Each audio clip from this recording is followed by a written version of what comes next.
M1 Global presents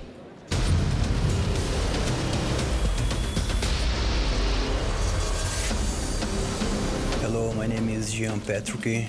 I'm from Brazil. I'm representing Evolution Thai. Talek, my opponent, he's a good fighter, but I'm here ready for war. Talek, wait for me, because I'm here wait for war. Здравствуйте, меня зовут Талех Наджафзаде, я из Азербайджана, город Баку, клуб Баку Файтерс. Неудобный боец, физически очень сильный, примерно нет слабых мест. Жан, я желаю нам хорошего боя, чтобы без травм, и желаю себе удачи. Я пришел за победой.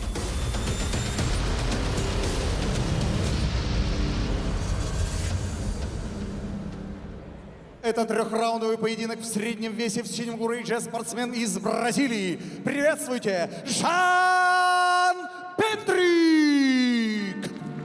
Global TV. Watch the best fights. Ladies and gentlemen, this is an M1 challenge bout in the middleweight division. Now let me introduce your fighter in the blue corner. This fighter is 29 years old. He weighed in at 83.9 kilograms. He stands 182 centimeters tall and has a professional record of 8 wins and 3 losses. He is a Brazilian Jiu-Jitsu black belt and national Brazilian Jiu-Jitsu champion. Representing First MMA Management and a Velcao Thai team from Brazil, Jan Petrik. And now welcome his opponent in the red corner. This fighter is 31 years old. He weighed in at 84 kilograms. He stands 174 centimeters tall and has a record of 7 wins, 2 losses with 1 draw. He is national MMA champion, silver medalist at the European MMA Championships and World MMA Cup finalist. From Baku Fighters, Azerbaijan, please welcome Talek Azerbaycan Terminator Naджафзаде. And your referee for this bout, Mika Sinkanen. Okay, fighters. Okay, gentlemen, you both know the rules, so let's make good and clean fight. That's close. Back to your corners. In the middleweight division with Mika Sinkanen in charge, Jan Petrik and Talek Naджафзаде. Naджафзаде from Azerbaijan, Petrik from Brazil. Jan Petrik, a Muay Thai and BJJ practitioner. Naджафзаде has a lot of experience not only in Sambo, but hand-to-hand combat, otherwise known as Rukapashni Boy. Both guys known for finishes machine. M1 debut for Petrik. Naджафзаде, an M1 veteran. Interesting stat for you, Naджафзаде has lost to the champ, but Petrik actually helped Bruno Sильвы and coached him to prepare for the champ tonight. Well, both guys look in phenomenal shape. Similar physiques, albeit one taller than the other.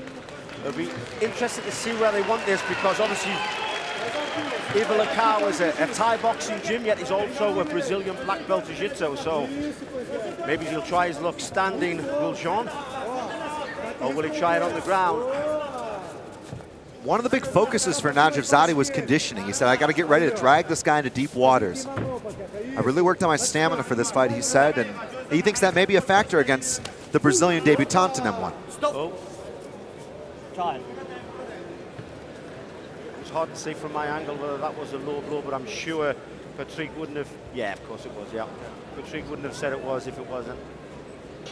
You can understand when somebody's tired and they want a little bit of a rest, but the fight has just started. Not one single punch had been thrown. That was the first kick to the cup.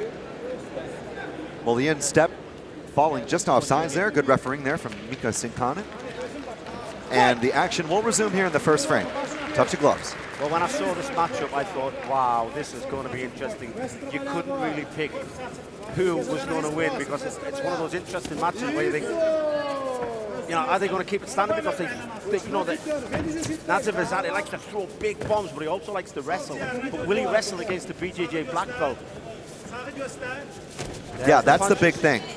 Naджафзаде has never lost a decision, though, so he said, I'm ready for 3 hard rounds. I know my opponent has lost 2 of 3 by decision, so I think he wants to try to make a patient first round and feel it out.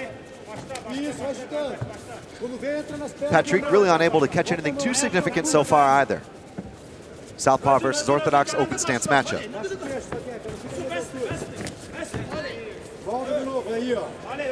Well, Pečrik not really using hands.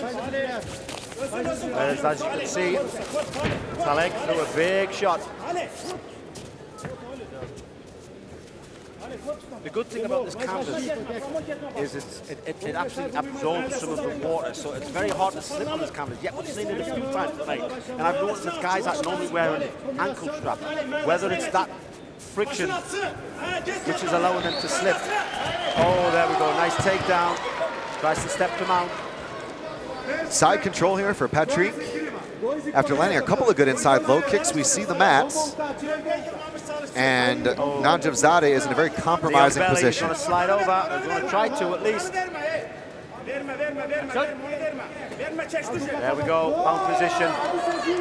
And with the frame that Pečrik has, you can imagine it doesn't take much to throw a big, strong, heavy punch from the mount position. He just walked his right hand up. You can see him again just prying it very deep here. Maybe looking to set up an arm triangle here from the mount position. He's got it. He's got it. If he can go to that grip. Yeah, you're right. He's got it. He's got it. Oh. That's bad, Machine. This could be quick work. He's going to slide off on the side. Oh, he's out. He's out. Good work.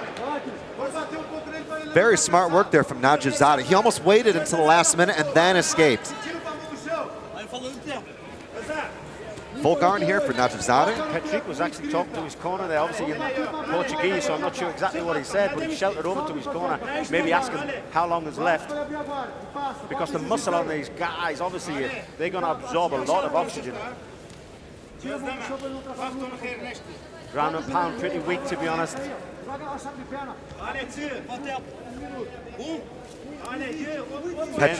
Talking to his corner. Yeah, Pečrik was obviously discussing with them about whether or not to go for something perhaps, or maybe whether they wanted to work for the pass or maybe drop for a leg lock with seconds to go.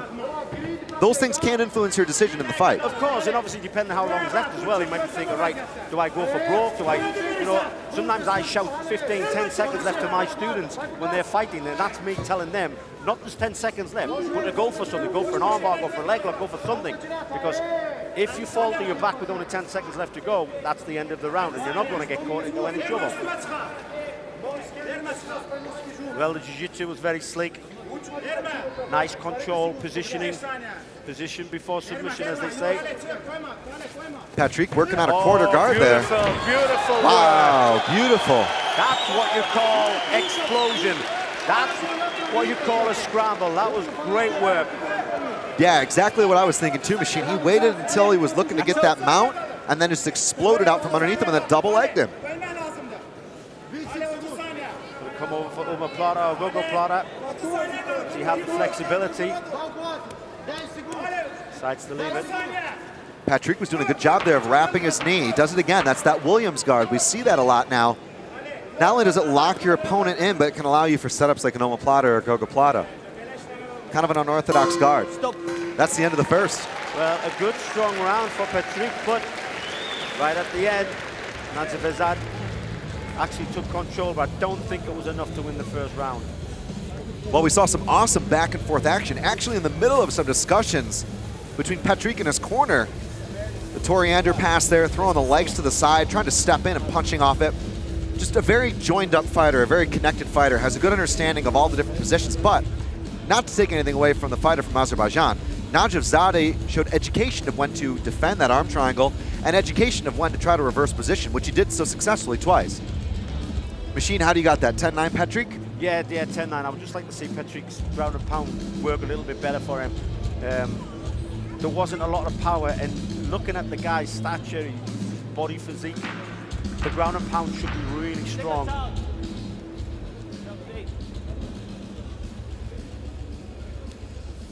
So as seconds are asked to leave the ring, a little bit of ice on the floor there, Machine. Yeah, the corner of Naджaфзаде, they wafted the towel and ice went everywhere. But here we go, round two.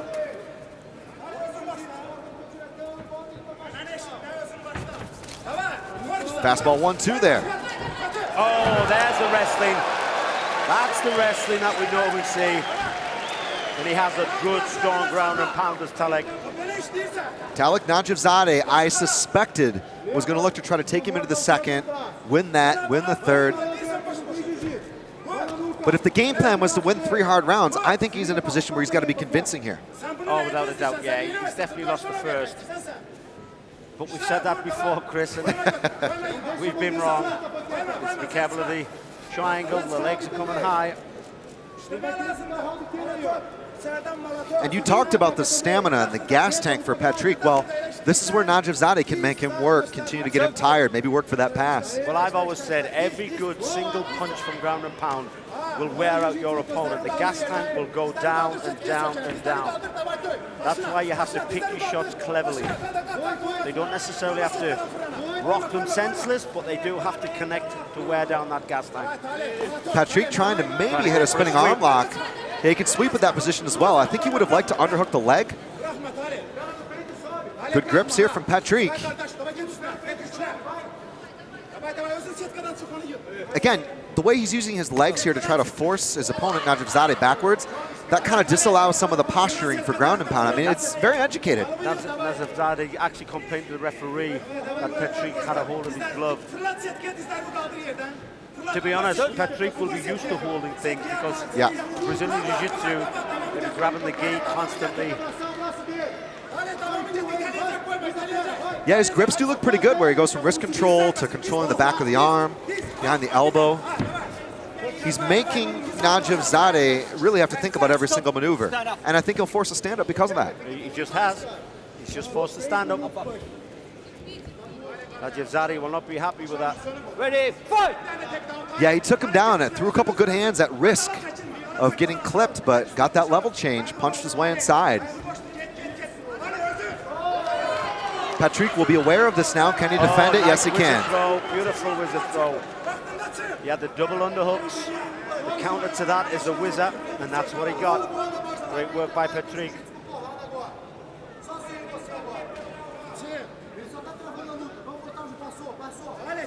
Look at Petherick here, just flattens him down. Pins those 4 corners, the hips, the shoulders.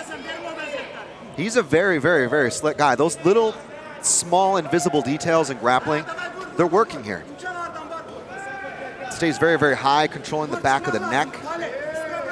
And then he'll kind of pry that hand into the armpit, opening up the pass. Very technical. Well, the half guard could easily be passed right now, but he's quite happy to stay there. Yeah, is this on purpose right now, just to pot shot him with the ground and pound? Well, to be honest, I love the half guard for ground and pound. It doesn't bother me at all being in half guard. I would rather be in half guard than in full guard, but obviously I'd rather be inside. Some guys like half guard more than the mount, though. Well, I don't know. I don't understand why, because the mount is one of the strongest positions to finish with ground and pound. You're obviously not comfortable with your ground and pound if you would rather opt for the half guard than opt for the mount. I'm not really impressed with the ground and pound of Petherick. His grappling is great, but for the muscle on this guy, the ground and pound is pretty weak. Look at that. Look at that. It's like it's not strong at all. That's something he needs to work on. We'll call it IBJJF rules for MMA, yeah? Oh, we get reversed. Oh! But straight back down again. Good work. Well, Petherick was able to get knee on belly, and now he's looking for that mounted crucifix position. It's been a methodical performance, but an explosive performance to try to counter it from Naджафзаде. 50 seconds to go here in the second round.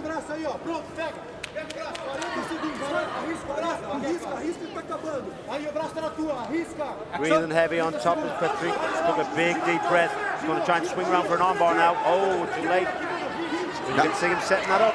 Naджафзаде trying to hide that arm. He needs to be careful. He can go for Kimura, and he does. He goes for Kimura. Nice escape. Naджафзаде turns the thumb, relieves the pressure. Petherick again, holding position, position. You're right, he's not really punched through these transitions, but he's made his weight work for him, and he's put this guy in a bad place. That's why he's probably 8-3. He's going for a north-south choke. That's it. Wow. Well, great work. Took a long time to get it. I mean, it's not criticism, it's constructive criticism. The ground and pound can set up your submissions. It sets up some beautiful submissions. The ground and pound was pretty weak from Petric. Obviously, the submissions that he has is second to none. That's why he's a black belt. That was beautiful work. Well, he's finished half his wins via first-round knockout. And tonight, another submission win for Jean Pietrek. Getting that north-south choke here with seconds to go in the second round. The Brazilian is now 1-0 in M1 Global. So if you just joined us here for the M1 selection, we are on the road to the main card. An hour and 15 minutes time will start the M1 Challenge 98. 5 fights on the main card, headlined by the middleweight world title between defending champion Артема Фролова and the challenger Brazilian Bruno Sильвы. I'm Chris Hoekstra. Thank you so much for joining us here for the broadcast from the Tractor Arena in Челябинске. We'll go to my broadcast partner, Ian the Machine Freeman, for the official announcements.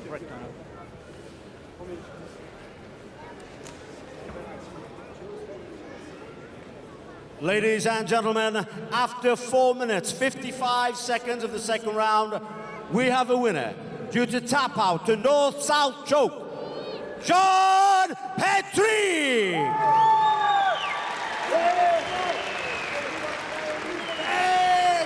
Revolução Thai, Brasil!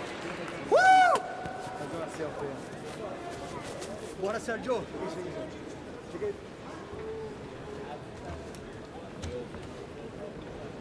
Porque, cara...